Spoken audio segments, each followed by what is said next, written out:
guys! For this vlog, tingnan naman natin kung ano pa yung mga rooted bougainvillea na available dito sa aming greenhouse. Kung may maibigan po kayo, ay visit nyo po kami sa aming Facebook page na Royal Garden of Bougainvillea. Doon po tayo mag-message at doon po kayo mag-order. Ayan, nandito po tayo sa greenhouse ngayon para makita po kung ano-ano pa po yung mga variety ng bougainvillea na available dito. Ayan, marami po tayong, almost puno po yung ating greenhouse ng iba't ibang variety ng bougainvillea. Meron po tayong mga seedling bag at meron din po mga nakahang. Ito po yung iba sa mga nakahang natin, medyo ano na sila, flowering na sila. Ayan, barako white.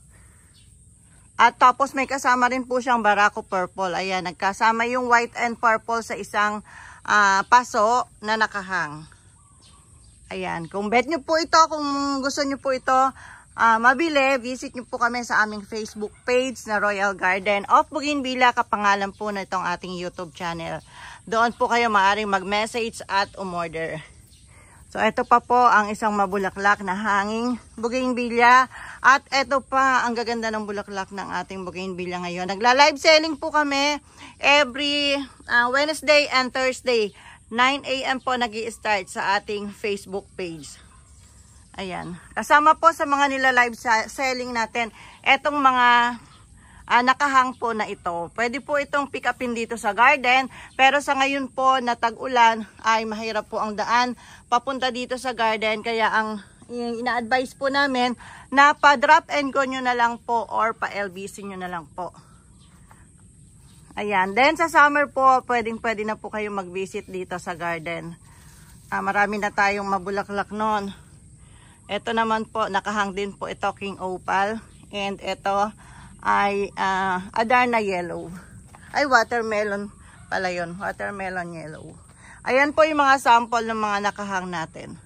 Pagka po summer na at marami nang nakaka-visit dito sa garden, nauubos po itong mabulaklak na to. Kaya mas maganda po ngayong mag-order dahil marami pa po tayong pagpipilian. Ito rin ang ganda. Ayan. Kung mapipick up mo dito sana sa garden to, pagdating sa'yo, isasabit mo na lang, ihahang mo na lang. Kaya lang, pag drop and go rin po, ganun din po, maipapadala namin sa inyo ng buo na nakapaso pa. Kaya lang po, pagka po LBC, ina-uproot din po ito. Binabawasan po ng lupa para magkasya po sa box po ng LBC. Kaya aayusin mo pa pagdating sa inyo. Mas maganda sana kung makarating sa iyo ng buo na iyahang mo na lang.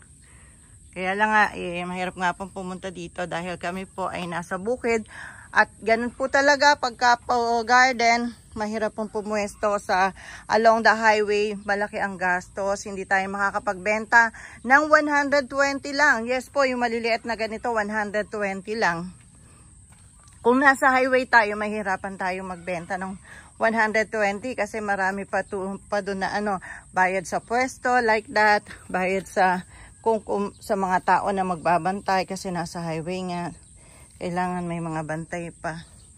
Ayan, maraming gastusin, bayarin. Dito hindi marami rin dahil marami rin po nag-aalaga nito, nagtatanim pero hindi ganoon kakahirap kapag nasa highway ka. At ito naman pong place namin ng garden ay sarili po naming lupa kaya hindi ganoon hindi ka nababayad pa ng pwesto. So mas mura kapag talaga nandito sa bukid. Kaya lang pag ganito pong tag-ulan, hindi po kami masyadong puntahin ng tao dahil nga po, mahirap po ang daan pagka ganitong tag-ulan.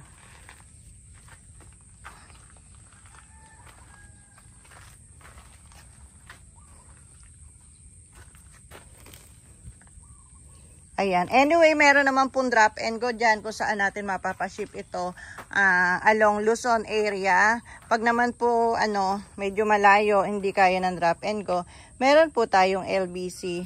Yan po yung mga courier natin. At ang mode of payment po natin ay via GCash, bank transfer, or Palawan Express. Mga ganyan pwede.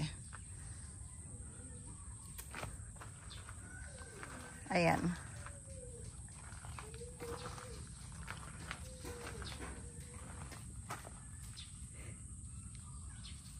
Ayan, para makita nyo po yung mga ito, pwede po kayo manood ng live selling namin. Every Wednesday and Thursday nga. Kaya lang ay yung iba ayaw nanonood ng live selling dahil nakikipag-unahan ka doon. Nakikipag-unahan ka doon na makamine. Pwede ka naman din mag-message para mag-inquire kung ano-ano ba yung mga available na variety na pwede mo ma-avail. Ayan. Nandun lang po kami sa aming Facebook page, Royal Garden of Bougainvillea. Madali po siyang i-search. Or yung link po ay lalagay ko sa description box ng video na to para kiklik nyo na lang. Makakarating na po kayo doon sa aming Facebook page. Ayan. Then pagka hindi na nag-uulan, pwede na po kayo mag-visit dito. Para kayo po ang personal na makapili. Mas maganda nga naman yung personal na namimili. Ayan.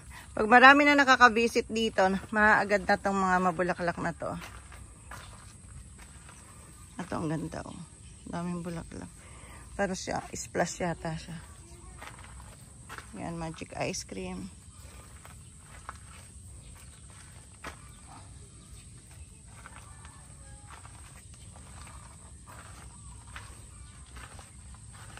Yan yung ibang mga bagong trim. Ito ang ganda oh. Ano siya, mahara tapos variegated. Yan, nakalagay siya sa timba. May kasama siyang ibang variety pero ang ganda nito. Ito pinakamagandang variety. Ito Angus Gold. Camellia Red. Camellia Red ba to? Ang ganda ng bulaklak. Precious Red. So ayan. Ito, Adas Joyo ang haba na. Nakahang din.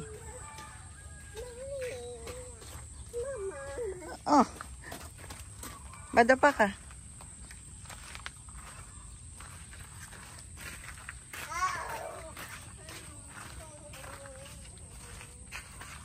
Ay, ang ganda ng chili red. Oh.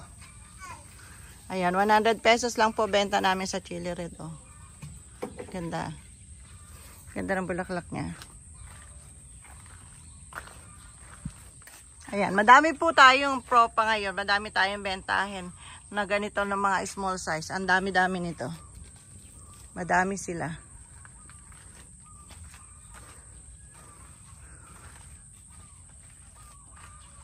Yan, yung gawi dito hindi pa nai-stickan. Pinag-i-stick ko si Tata Jovel ay nag-leave siguro. Ay nag-day off. Kaya hindi nakapag-stick.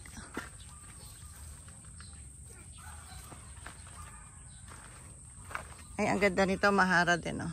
Parang glossy. Mahara. Tinrim ko kasi ito, eh.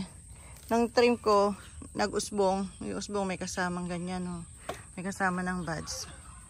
Yan, yan lang yung maganda sa nagtitrim, eh. May mga variety na kapag tinrim mo, ay pag nag-usbong may kasama ng buds. Pero may mga variety na kahit paanong trim gawin mo, ayaw niyang magbulaklak. Naghihintay talaga siya ng season niya, ng panahon. Ayan, ito rin, oh, tinrim ko. Tapos nung mag-usbong, ayan, may mga buds na. Ganda niyan. Ito naman mahatir. Parang si mahatir laging may bulaklak. Lagi ko nakikita to may mga bulaklak. Ang ganda pa naman ng bulaklak niya. Oh. Mga big bracts. Tapos orange at pink. Ganda. Ayan pa yung mga bulaklak ng mahatir. Maganda po alaga yung bougainvillea, pero mas maganda siya kung hindi siya mauulan, nakalagay siya doon sa lugar na hindi nauulan. Continuous po yung flowering niya. May mga variety na continuous ang flowering. Pero once na naulan siya, nakakalbo na siya. Nawawala yung mga dahon. Wait mo na lang na maghinto yung pag-uulan, magdadahon ulit siya, buhay pa siya. Basta po yung butas ng paso ay siguradong tumatagas yung tubig ng ulan. Siguradong tumatagas yung tubig or lumalabas yung tubig. Kasi once na na-stuck yung tubig sa loob ng paso, yun na po yung magiging cause ng kanyang pagkamatay. Kaya kapag nag-uulan po, siguraduhin yung mga butas ng ating paso na yung tubig ulan ay lumalabas din agad. Ayan. Pili na po kayo at visit nyo po kami sa aming Facebook page, Royal Garden of Bougainvillea, kapangalan nitong ating YouTube channel.